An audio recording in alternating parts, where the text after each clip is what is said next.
আসসালামু আলাইকুম দর্শক, কেমন আছেন সবাই? আশা রাখছি ভালো আছেন। আবার একবার হাজির হয়ে গেলাম আপনাদের সামনে। আমি তুলি হাসান, আমন্ত্রণ জানাচ্ছি আমার ফুড পার্লারে নতুন একটি রেসিপির সাথে। তো আমাদের দেশে ইফতারিতে ভাজা পোড়া যেরকমটা জনপ্রিয়, আর সেই ভাজা পোড়ার সাথে আরেকটি জনপ্রিয় আইটেম হচ্ছে জিলাপি। ইফতারিতে জিলাপি না থাকলে ঠিক কেমন যেন একটা মনে হয় যে ইফতারিটা যেমন সম্পূর্ণ হলো না। তো সেই জিলাপির রেসিপি আমি আজকে আপনাদের সাথে শেয়ার করব। আর আজকের জিলাপিটা হচ্ছে ইনস্ট্যান্ট জিলাপি। খুবই অল্প উপকরণ দিয়ে এবং অল্প সময়ে কিভাবে এই মুচমুচে জিলাপি তৈরি করা যায় সেটাই আজকে আমি আপনাদের সাথে শেয়ার করব। আর এর স্বাদ কিন্তু কোনো অংশেই দোকানের চেয়ে কম নয়।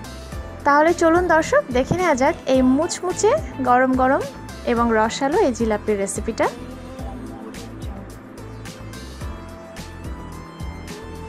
আজকের জিলাপিটা আমি তৈরি করছি ইনস্ট্যান্ট ইস্ট দিয়ে। তো তার জন্য প্রথমে অবশ্যই আমাদেরকে ইস্টটাকে অ্যাক্টিভেট করতে হবে। আর এখানে আমি নিয়ে নিচ্ছি কুসুম কুসুম গরম পানি। 1 কাপ পানি নিয়েছি আমি এখানে। আপনারা চাইলে কিন্তু এখানে দুধ ইউজ করতে পারেন, তবে পানি দিয়েও হবে। আর পানিটার উষ্ণতা এমন হবে একটা আঙুল ডিপ করতে পারেন এরকম। তো পানিতে আমি দিয়ে দিলাম 1 চা চামচ পরিমাণ চিনি। এবার চিনিটাকে একটু গুলে নিচ্ছি। ইস্ট দিয়ে দিচ্ছি আমি এখানে 1 চা চামচ। একটু গুলে ঢাকনা দিয়ে ঢেকে আমি অপেক্ষা করব ঠিক 10 মিনিট। তো ফিরে এলাম 10 মিনিট পরে। আর এদিকে আমি একটা মিক্সিং বলে আমি 2 কাপ পরিমাণ ময়দা নিয়েছি আর আধা কাপ পরিমাণ বেসন নিয়েছি। মেজারমেন্টটা কিন্তু মনে রাখবেন, 2 কাপ পরিমাণ ময়দা এবং আধা কাপ পরিমাণ বেসন। এতে আমি দিয়ে দিলাম 1 চা চামচ পরিমাণ বেকিং পাউডার, দিচ্ছি 1 চিমটি লবণ। এবারে যে ইস্টটা আমি গুলে রেখেছিলাম সেটা কিন্তু অ্যাক্টিভেট হয়ে গিয়েছে। তো এখন এই ইস্ট গোলানো পানিটা এর মধ্যে দিয়ে দিব। তার আগে একটু হালকা মিশিয়ে নিচ্ছি সব কিছু। আর অল্প অল্প করে পানিটা দেবেন, একবারে পুরোটা দিতে যাবেন না। অনেক সময় হয়তো বা ব্যাটারটা পাতলা হয়ে যেতে পারে। এখানে কিন্তু খুব পাতলা ব্যাটার হলে চলবে না। তো 1 কাপ পানি আমি পুরোটাই দিয়ে দিলাম। এই 1 কাপ পানিতে হবে না, আরও পানি লাগবে। সেক্ষেত্রে আপনারা নর্মাল যে পানি সেটা ইউজ করতে পারেন। আর এখানে গরম পানি ইউজ করার প্রয়োজন নেই।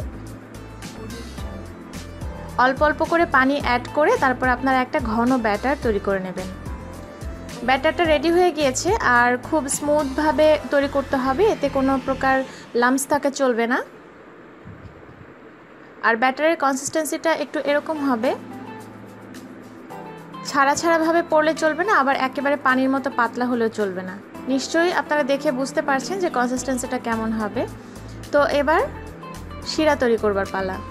শিরা তৈরির জন্য আমি এখানে একটা প্যানে চিনি নিয়ে নিয়েছি 2 কাপ। আর এখন আমি এতে পানি দিয়ে দিচ্ছি আধা কাপ। চুলাটা জ্বালিয়ে দিলাম। আর এখন এর মধ্যে আমি 2টো এলাচ দেব। এলাচের মাথাগুলো একটু ফাটিয়ে দিচ্ছি, তাতে করে ফ্লেভারটা খুব ভালো আসবে। আপনারা এখানে চাইলে জাফরান ইউজ করতে পারেন, আবার কোনো কিছু না ইউজ করতে পারেন। তো এবারে চুলার আঁচটাকে হাইয়ে রেখে আমি অনবরত নেড়ে নেড়ে এক তারের শিরা তৈরি করে নেব। তো আমার শিরা তৈরি করা হয়ে গিয়েছে। এখন আমি চুলাটা কিন্তু বন্ধ করে দিয়েছি। আর এরকম শিরাটা নিয়ে আপনারা যখন 2 আঙ্গুলের মাঝে এরকম রাখবেন, তখন দেখবেন যে 2 আঙ্গুলের মাঝে একটা তারের সৃষ্টি হয়েছে। ঠিক সেই মুহূর্তে কিন্তু চুলা বন্ধ করে দিতে হবে। আর জাল করা যাবে না, বেশি ঘন হয়ে গেলে জিলাপির ভেতরে শিরা ঢুকবে না। তো এতে আমি খুব সামান্য একটু ফুড কালার দিয়ে দিচ্ছি। এটা অপশনাল, আপনাদের না ইচ্ছে হলে না দিতে পারেন। আর দিয়ে দিচ্ছি 3-4 ফোঁটা লেবুর রস। খুব বেশি দিতে যাবেন না, তাতে করে আবার মিষ্টির পরিমাণটা কমে যাবে। লেবুর রসটা দেওয়া হয় এই কারণে যাতে করে শিরাটা ঠান্ডা হলে জমে না যায়। তো এখন শিরাটাকে আমি চুলা থেকে নামিয়ে একটা সাইডে রেখে দিচ্ছি, ঢাকনা দিয়ে রেখে দিচ্ছি। শিরাটা এমন হবে যে খুব বেশি গরম না, আবার একেবারে ঠান্ডাও না। খুব বেশি গরম শিরায় দিলে কিন্তু জিলাপি মুচমুচে থাকবে না, নেতিয়ে যাবে। শিরাটাকে আমি এক সাইডে সরিয়ে রেখেছি। এবার এদিকে আমি একটা কড়াইয়ে তেল দিয়ে দিয়েছি। আর এদিকে আমি এরকম একটা সসের বোতলে জিলাপির যে ব্যাটারটা তৈরি করে রেখেছিলাম সেটা ভরে নিয়েছি। আর সসের বোতলের যে মুখটা থাকে সেটাকে আমি একটু কেটে নিয়েছি, যাতে করে একটু মোটা জিলাপি বানানো যায়। তবে আপনারা চিকন বানাতে চাইলে আর কাটার দরকার নেই।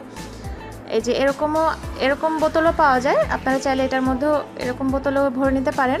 তো যাই হোক, তো যেহেতু ডুবো তেলে ভাজতে হবে তাই আমি পর্যাপ্ত পরিমাণ তেল দিয়ে দিয়েছি। আর তেলটা অলরেডি গরম হয়ে গিয়েছে, তবে খুব বেশি গরম থাকা যাবে না।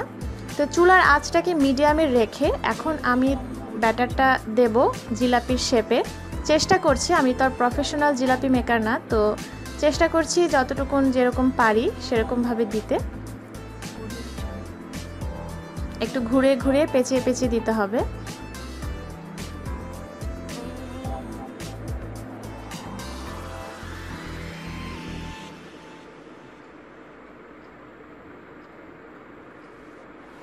আচ্ছা, দেয়া হয়ে গিয়েছে। তো যে কয়টা দেয়া যায় আমি সে কয়টাই দিয়েছি। তো এখন চুলার আঁচটাকে কিন্তু মিডিয়ামে রাখতে হবে, খুব বেশি বাড়ানো যাবে না।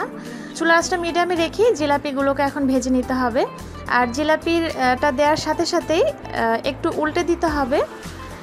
একটু পরপর উল্টে পাল্টে দিয়ে একদম যখন ব্রাউন কালার চলে আসবে তখন আমি জিলাপিগুলো তুলে নিয়ে শিরায় দিব। আর খুব জোর আঁচে ভাজলে কিন্তু জিলাপির উপরটা ঠিকই কালার চলে আসবে, কিন্তু ভেতরে কিন্তু ঠিকমতো কুক হবে না। তো ভাজা কিন্তু প্রায় হয়ে আসছে। এবার আমি একটা ঝাঁঝরিওয়ালা চামচে করে তুলে নিচ্ছি এক্সট্রা তেলটা অ্যাবজর্ব করার জন্য। তেল থেকে তুলে নিয়ে সাথে সাথে কিন্তু শিরায় দিতে হবে। রেখে দিলে কিন্তু জিলাপিটা নরম হয়ে যাবে, তখন আর মুচমুচে থাকবে না। আর শিরায় দিয়ে হালকা করে একটু উল্টে পাল্টে দিতে হবে যাতে দুটো পাশে শিরার মধ্যে লাগে। জাস্ট 2-3 সেকেন্ড রাখলেই যথেষ্ট। 2-3 সেকেন্ড রেখে তারপরে জিলাপিগুলো তুলে নিতে হবে। শিরা ডিপ করা হয়ে গিয়েছে, এবার আমি তুলে নিচ্ছি।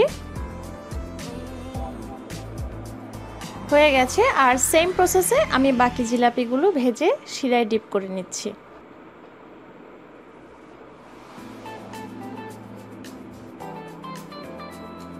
তো হয়ে গেল দর্শক আমার জিলাপি তৈরি। দেখলেন তো কত কম সময় এবং কত কম উপকরণ দিয়ে তৈরি করে ফেলা যায় এই মুচমুচে জিলাপি। এটা কিন্তু বেশ অনেকক্ষণ পর্যন্তই মুচমুচে থাকে, প্রায় 3-4 ঘন্টা পর্যন্ত তো থাকি। তো স্বাদের কথা আমি আর কি বলবো, এটা আসলে আপনারা না খেলে বুঝবেন না। এটা আমি ওই যে বললাম দোকানের চেয়ে কিন্তু কোনো অংশেই কম নয়। তো দেখতে হয়তো বা আমারটা অত সুন্দর হয়নি, আসলে আমি তার প্রফেশনাল জিলাপি মেকার না, তো প্যাচটা অত ভালো করে দিতে পারিনি। তো স্বাদ কিন্তু অতুলনীয় হয়েছে। এটা ইনশাল্লাহ আপনারা বাসায় ট্রাই করলেই বুঝতে পারবেন। আর এটা কতটা মুচমুচে হয়েছে আমি একটু আপনাদেরকে ভেঙে দেখিয়ে দিচ্ছি।